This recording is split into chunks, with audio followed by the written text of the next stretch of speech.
청소년 여러분 안녕하세요. 대전 시청자 미디어센터 청소년 뉴스 경진대회 담당 김명환 주임입니다.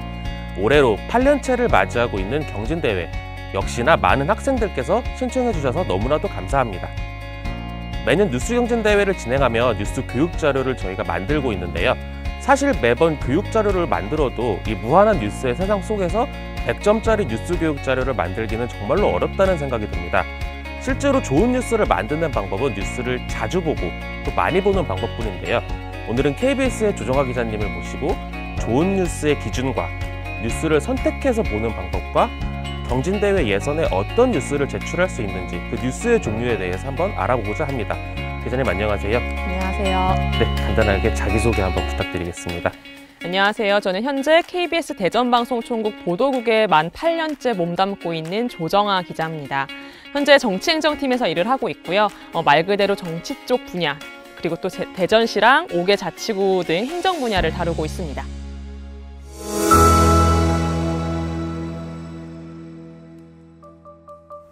이제 그러면은 8년차 정도 이제 직장 생활을 하신 거잖아요.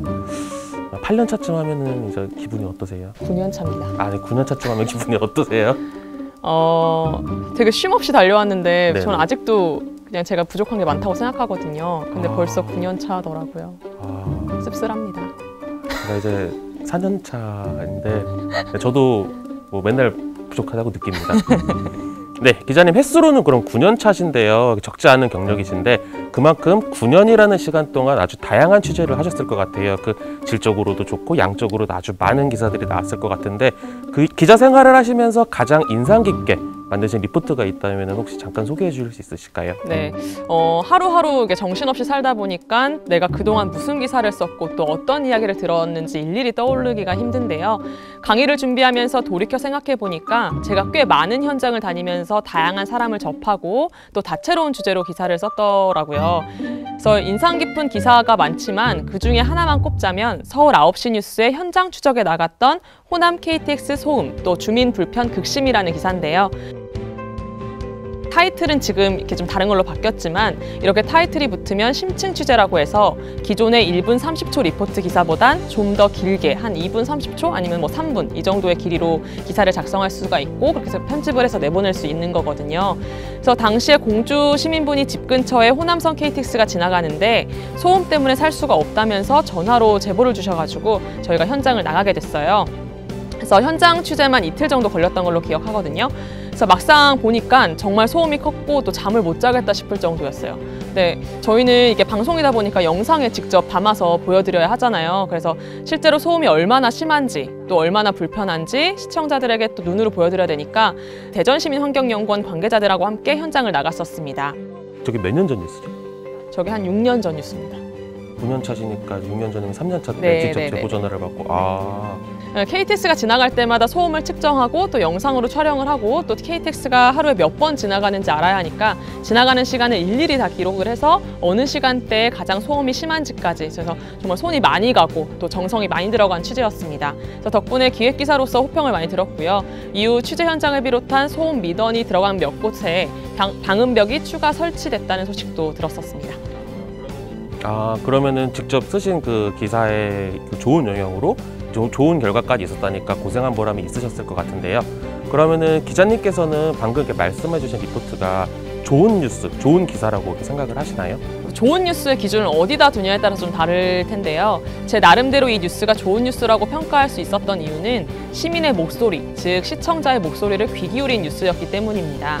그래서 거시적으로 봤을 때는 정치, 경제, 사회, 문화 이렇게 다양한 분야에서 큼직큼직한 뉴스들이 전해지고 있지만 사실 어떤 면에서는 시청자들이 피부로 느낄 수 있고 가려운 부분을 긁어주는 뉴스가 더욱 공감대를 많이 형성하기도 하거든요. 그래서 그런 점에서 봤을 땐 이 기사가 생활 밀착형 뉴스로서 좋은 뉴스로 평가되지 않았나 생각합니다. 네, 감사합니다. 그러면 좋은 뉴스에 대해서 방금 예시를 들었지만 조금 더 한번 이야기를 해볼게요. 말씀하신 거에는 좋은 뉴스에는 명확한 기준은 없지만 뉴스를 만들면서 간과하지 말아야 할 것, 놓치지 말아야 할 것, 혹은 하지 말아야 할 것 이런 것들이 있잖아요. 주로 이제 어떤 부분을 중점적으로 생각해서 작성하시는지 한번 말씀해 주시겠어요? 네, 이미 좋은 뉴스라는 이 단어 자체에 주관이 들어가 있기 때문에 정의는 특별하게 없는데요. 특히 요즘은 뉴스나 신문을 보지 않더라도 훨씬 더 많은 정보를 얻을 수 있는 시대가 됐기 때문에 누구나 그렇듯이 내가 원하는 관점이나 논조로 얘기해주면 그게 나에겐 좋은 뉴스, 또 그것이 누군가의 나쁜 뉴스가 될 수 있거든요. 그래서 지금부터 이제 얘기할 것들이 조금 다소 교과서적인 얘기일 수는 있겠지만 기사를 쓰면서 반드시 간과하지 말아야 할 것들을 몇 가지 정리해서 얘기해 볼게요. 지금부터 필기하면 되는 거죠? 그러면 가장 그러면 너무 꼰대 같나요? 첫 번째는 진실을 추구하는 겁니다. 간단합니다. 언론이 존재하는 이유는 사실을 알려주기 위함이잖아요. 그래서 특히나 요즘은 사실을 부정하고 믿고 싶은 바를 진실이라고 받아들이는 시대이기 때문에 진실 추구의 중요성은 그 어느 때보다 중요하고 큽니다. 그렇기 때문에 신속성보단 정확성이 더 우선시돼야 하고요. 모든 정보를 성실하게 검증하고 명확한 근거를 바탕으로 보도해야 합니다. 그렇기 때문에 사실과 의견을 분리할 줄도 알아야 하고요. 또 특히 취재원의 이야기를 듣다 보면 취재원의 이야기만 매몰될 수 있거든요. 그런 관점이 좀 틀린, 그러니까 쏠린 기사가 나갈 수 있기 때문에 최대한 중립을 지키고 취재원 발언을 정확히 인용해서 취지가 왜곡되지 않도록 해야 합니다. 첫 번째는 팩트체크가 가장 중요하다. 진실을 찾는 게 가장 중요하다. 그런 말씀이셨고요. 네, 다음은 어떤 내용이 있을까요? 두 번째는 공정한 보도입니다. 앞서 잠깐 말씀드렸지만 기자도 사람이다 보니까 아무리 중립을 지킨다고 하더라도 취재원의 이야기를 듣다 보면 그의 입장에 이입하게 되고요. 또 그 상황에 매몰되기 쉽거든요. 그렇기 때문에 늘 특정 집단, 세력, 견해에 치우치지 않고 공평한 자세로 기사를 쓰도록 노력해야 합니다. 사회적으로 중요한 사안이나 갈등을 다룰 때는 다양한 입장을 두루 담아서 전체를 아우르는 균형 잡힌 시각과 관점을 보여줘야 하고요. 다양한 의견을 담을 때도 무조건적으로 담는 게 아니라 경중을 고려해서 보도 내용의 양적, 질적 균형도 맞춰줘야 합니다.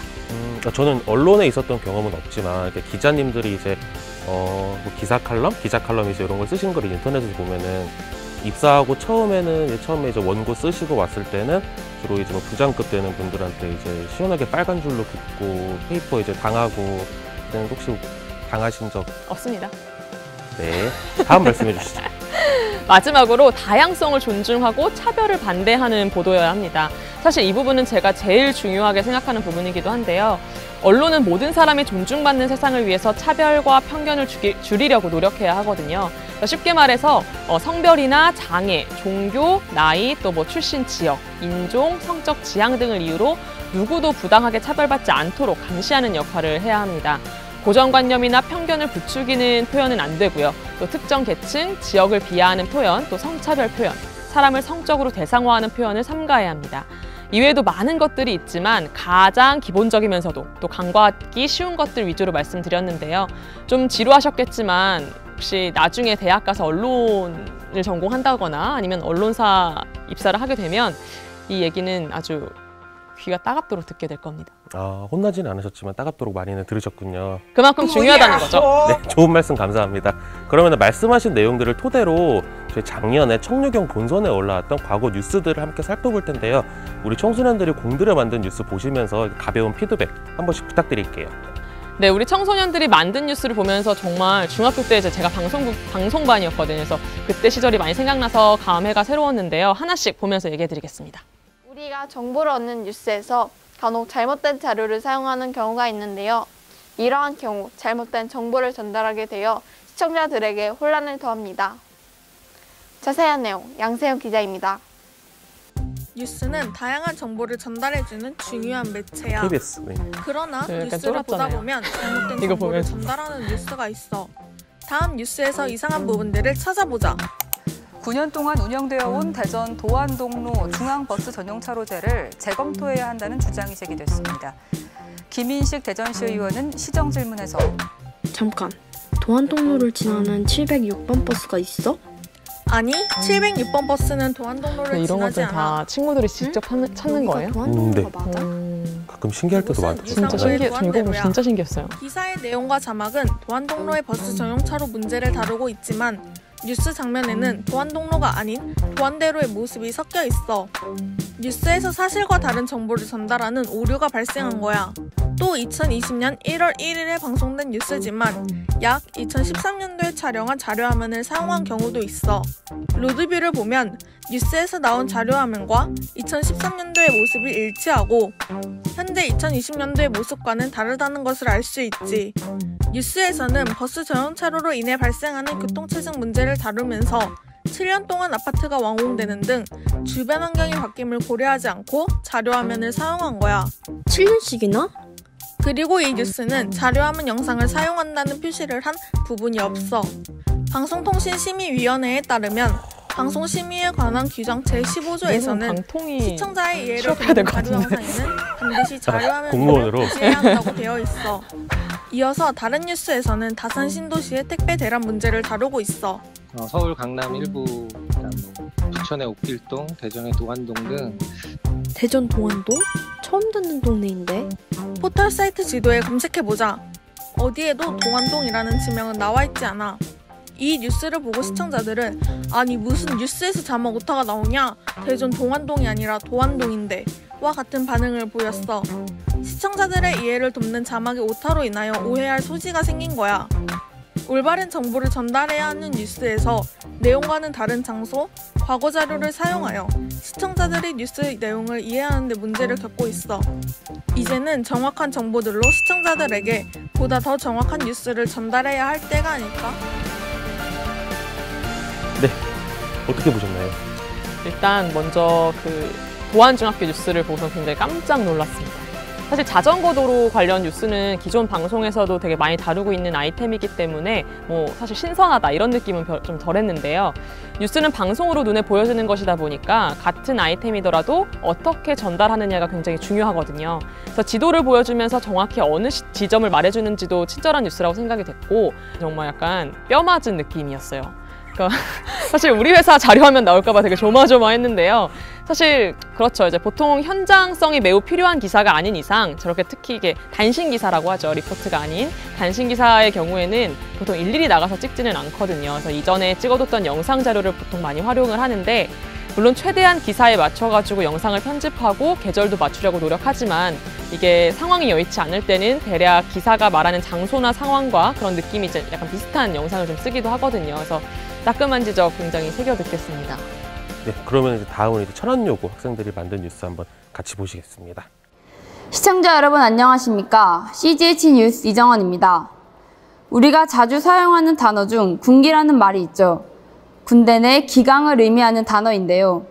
군대나 대학교에서 흔하게 볼 수 있던 일종의 문화였습니다. 요즘은 사라지고 있는 추세이지만 이 문화가 사람들이 모르는 곳에서 행해지고 있다고 합니다. 그곳은 다름 아닌 학생들이 생활하는 학교였습니다. 이지원 기자입니다. 한 A 고등학교 동아리의 단체 문자 내용입니다. 급식 시간, 식사 전 선배를 찾아다니며 인사를 해야 한다. 선배에게 문자를 보낼 때는 연락 양식에 맞게 보내야 한다. 군대를 떠올리게 하는 이 규율들은 아르큐스가 위큐스를 대할 때 지켜야 할 예절을 정리한 문자입니다. 이와 같이 동아리 내 기강을 유지한다는 이유로 강압적인 분위기 속에서 진행되는 동아리가 학교에는 여전히 존재합니다. 저희 동아리는 정해진 문자 양식에 맞춰서 선배님들께 문자를 보내야 했어요. 또 동아리 시간 내내 가만히 서 있기도 했습니다. 위키수의 생일과 수능 선물을 목적으로 많게는 1년에 20차례 이상 돈을 걷기도 합니다. 잘 모르는 선배 수능 선물을 사기 위해서 돈을 10,000원 정도 강제로 내게 한 적도 많았어요. B 고등학교의 동아리도 마찬가지입니다. 동아리 내 규칙을 암기해야 하며 동아리실 내 기수에 따른 자리가 정해져 있습니다. 규칙이랑 이런 거 막 외우라고 A4 문제 까서 그걸 외워오래. 지들도 핸드폰 보면서 하긴 하면서 자리가 정해져 있어. 내 자리는 저기였거든? 못 앉아. 알고 보니 고등학교 동아리 내 군기잡기 문화 한두 학교만의 문제가 아니었습니다. 전국 고등학교 학생 263명을 대상으로 한 동아리 내 군기에 대한 설문조사의 결과 38.8%가 동아리 내 군기를 경험한 적이 있다고 답했습니다. 세부적으로 살펴보면 상남요구, 신체적 폭력, 언어폭력 등 학교폭력을 방불케 합니다. 문제는 학생들이 이런 군기 문화를 학교폭력으로 인지하지 못하고 있다는 겁니다. 학생 간에 이루어지는 그 신체적, 언어적 폭력이 다 학교폭력이 맞아요. 그거는 이제 학교 측하고 피해자 측하고 상의해서 학교폭력 심의위원회를 요구하실 수 있어요. 전통을 이유로 당연한 듯 이어지고 있는 동아리 군기. 사회 군기는 줄어드는 추세를 보이지만 동아리 군기는 아무렇지 않게 행해지고 있습니다. 어른들의 사회 학습을 비난하는 청소년들이 그들의 학습에 물들어버린 것은 아닐까요? CGH 뉴스 이주원입니다. 이러한 학습이 더 이상 대물림되지 않도록 우리 모두의 지속적인 관심이 필요해 보입니다. 네, 바로 말씀해 주시죠. 확실히 고등학생 친구들이 만든 뉴스여서 그런지 아이템 선정도 너무 더 무게감이 있고 또 깊이 있게 취재가 됐다고 생각했습니다. 저도 고등학교 때 서클을 하면서 원하든 원치 않든 무조건 모이는 시간에 모여야 했고 또 선배들한테 선물을 갖다 바쳐야 했고요. 또 이제 그땐 몰랐지만 이런 것들 좀 지금 생각을 해보면 그런 강요들이 굉장히 폭력적이었다라고 생각이 들거든요. 그래서 실제 경험한 학생들의 목소리도 담고 또 무엇보다 기관 관계자의 목소리를 담아서 신뢰도를 높여준 게 인상적이었다고 생각 들고요. 교내 동아리의 문제점을 참 잘 짚어준 것 같습니다. 서클을 하셨어요? 약간 CA라고 하나요?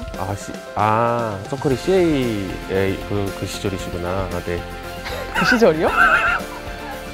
아니, 서클하면 약간 무서운 그런 느낌. 그럴 수 있죠. 저도 이제 작년에 이제 천안여고 이제 뉴스를 보면서 느꼈던 게 그 문자를 보낼 때 이제 문자에 예절이 있고 그 다음에 뭐 선배들한테 상답해야 되는 거 있고 이제 제가 옛날에 되게 웃기지만 제가 학군단 때 이제 그 앞에 이제 문자 앞에 충성 보충을 해야 되는 데 그거를 무조건 반복하고 했었거든요. 그런 문화가 진짜 아직도 이렇게 남아 있구나라는 면에서도 되게 좀 놀랐던 것 같아요. 그러면은 마지막으로 작년도 이제 연무고등학교 뉴스 한번 보실게요. 시청자 여러분 안녕하십니까? 시그널 뉴스 손채연입니다. 오디오 너무 좋아요. 우리나라는 헌법과 근로기준법으로 노동자의 권익을 보장하고 있습니다. 특히 이 친구들이 이제 작년까지 청소년이었고 되게 특이한 다 고3으로 이루어진 사용자가 친구들이어서 18세 미만인 자와 근로계약을 체결할 경우 제17조에 따른 근로조건을 친구는 서면에 명시하여 보고해야 한다. 즉, 톤이 너무 좋더라고요. 꼭 작성해야 한다는 것인데요. 저거는 약간 타고난 거거든요. 하지만 이 부분이 잘 지켜지지 않고 있다는 지적이 나오고 있습니다. 김민수 기자의 보도입니다. 2019년 여성가족부가 전국 청소년 1만 5천여 명을 대상으로 청소년 노동실태 조사를 벌인 결과 노동 경험이 있다고 응답한 청소년 중 근로계약서를 작성한 적 없었다는 청소년이 61.6%, 작성된 근로계약서를 받지 못했다는 청소년도 42%나 됐습니다. 저는 써야 되는 줄 알고 있었는데 딱히 아무 말 없으셔서 안 써도 되나 싶었어요. 사실 작성 방법은 잘 몰라요. 친구들도 잘 안 쓰길래.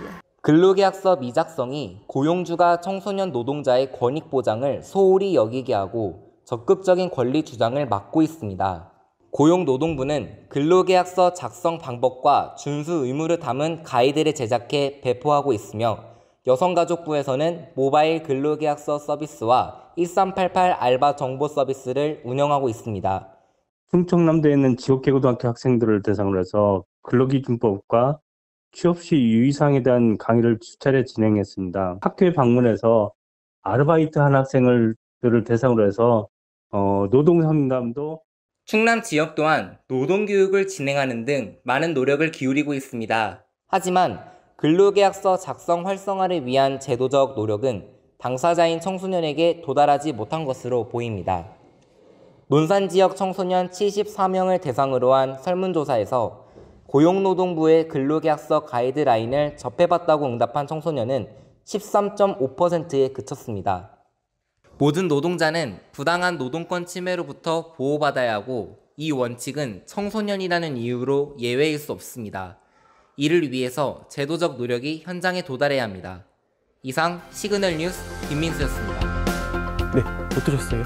일단 먼저 그 앵커만 맡은 학생 오디오가 너무 좋아요. 발음도 좋고 톤도 좋고 이렇게 나무랄 데가 없어가지고 깜짝 놀랐고요. 연무고 학생들 아이템 역시 굉장히 수준이 높고 또 취재를 참 잘했다는 생각이 들었는데요. 우리 청소년 여러분들 정말 고생하셨습니다. 네, 감사합니다. 이야기를 계속 해보니까 여러 뉴스를 또 검색해야 되고 또 여러 정보를 찾아봐야지만 경진대회에서 유리할 거라고 생각이 드는데요. 하지만 뉴스 소비, 무턱대고 그냥 뉴스 아무거나 클릭했다가는 여러 정보가 아니라 일방적인 정보가 볼 수 있다는데 좀 자세히 설명해 줄 수 있으실까요?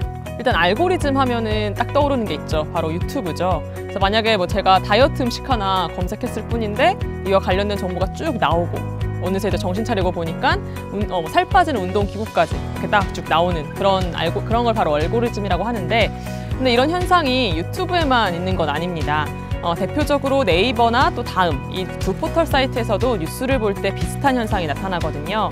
네이버는 지난 2019년부터 에어스라는 서비스를 통해서 또 그리고 다음은 그보다 전인 2015년부터 카카오 아이를 통해서 이용자가 흥미를 가질 만한 뉴스를 선택해 주는데요. 방식은 크게 콘텐츠 기반 필터링과 협업 필터링으로 나눠집니다. 콘텐츠 기반 필터링은 이용자가 과거에 소비한 콘텐츠 특성을 바탕으로 만족도가 높을 법한 콘텐츠를 추천하는 방식이고요. 협업 필터링은 비슷한 관심 분야를 가진 다른 이용자가 이용한 콘텐츠를 선별해서 보여주는 겁니다. 어떻게 보면 이런 알고리즘 방식이 효율적이라고 생각할 수도 있겠지만 그만큼 문제점도 큽니다. 양적 정보는 많이 얻을 수 있는데 질적으로 보면 결코 우수하다고 평가할 수 없는 기사들이 단지 사람들이 많이 클릭한다는 이유로 가치 있는 콘텐츠 대접을 받는다는 거죠. 게다가 이용자 입맛에 맞는 정보만 지속적으로 제공을 해서 이용자가 자신도 모르는 새에 정보를 편식하게 만드는 것도 문제점으로 꼽히고 있고요. 이러다 보니까 심리적 용어로 확증 편향에 빠질 수 있는데요. 앞에서도 잠깐 말했지만 내 신념에 맞는 기사를 옳다고 여기고 다른 기사는 틀리다고 판단하게 되면서 다른 사람과의 소통도 단절될 수 있다는 거죠. 그렇기 때문에 기사를 볼 때도 해당 기사를 제공한 언론사가 어딘지, 또 취재원은 제대로 밝히고 있는지 등을 점검하는 자세가 필요하고요. 다른 매체의 관련 기사도 살펴보면서 한 가지 사안을 다양한 시각으로 볼 수 있도록 노력해야 합니다. 결론적으로 이제 뉴스를 직접 타이핑해가지고 검색이라는 행위를 통해 봐야지만 여러 뉴스를 볼 수 있겠네요.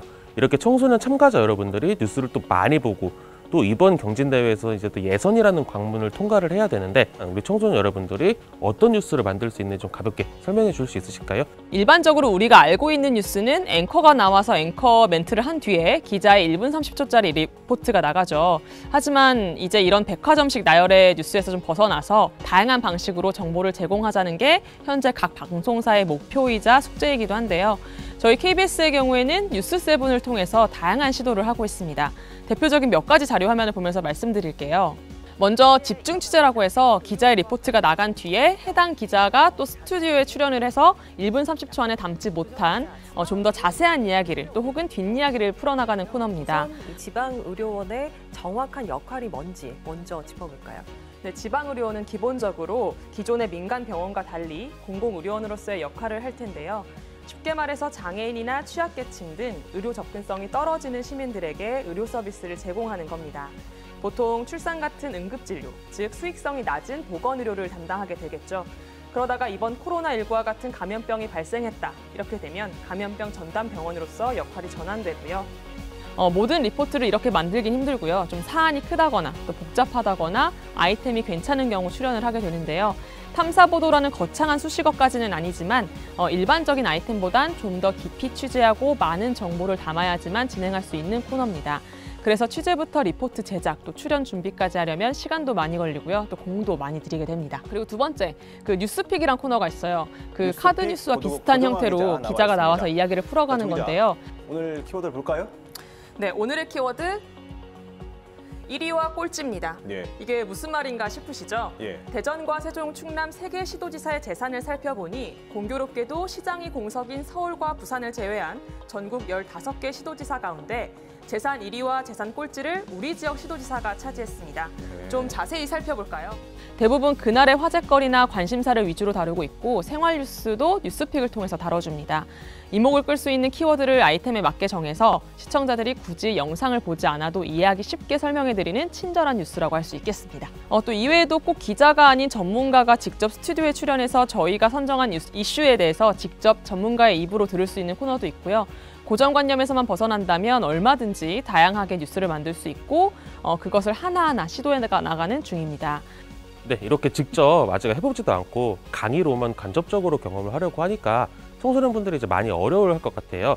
그래서 다음 시간에는 이제 과거 청류경에 참가했던 청소년들이 어떤 뉴스를 만들까 하는 아이템 회의를 진행하는 모습을 좀 담아볼 예정입니다.